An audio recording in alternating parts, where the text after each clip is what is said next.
This is about public safety as well. Your platform says, in part, we cannot have a prosperous Evansville unless it is uniformly safe. A uniformly safe place to live, work, and raise a family. Would you please elaborate on that, particularly on your choice of that word, uniformly? Sure.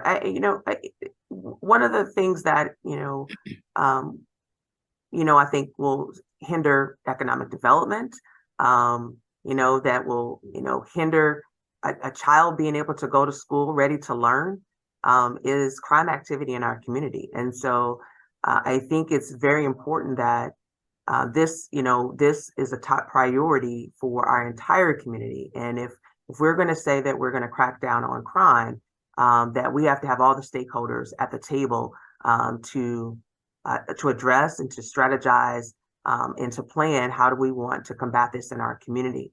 I think, initially we do have to look at the lack of housing. We are affordable housing, in particularly in our community, being sure that we're addressing some of the basic needs for people, again, so that we can bring them out of a life of crime activity. And so, as mayor, it will be a priority for me to see how we can continue to invest in our housing trust fund, to grow that again, to provide incentives and opportunities for more development, housing development in our community, again, so that everyone has access to, the very basic need of shelter.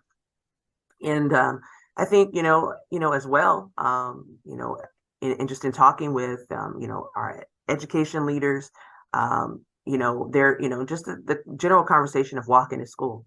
If a kid doesn't feel that they have a safe neighborhood, how that can challenge them in going into the schoolhouse to learn. And so I want to be sure when I say uniformly, I mean, again, it's all stakeholders being involved in the conversation. It's just not law enforcement alone.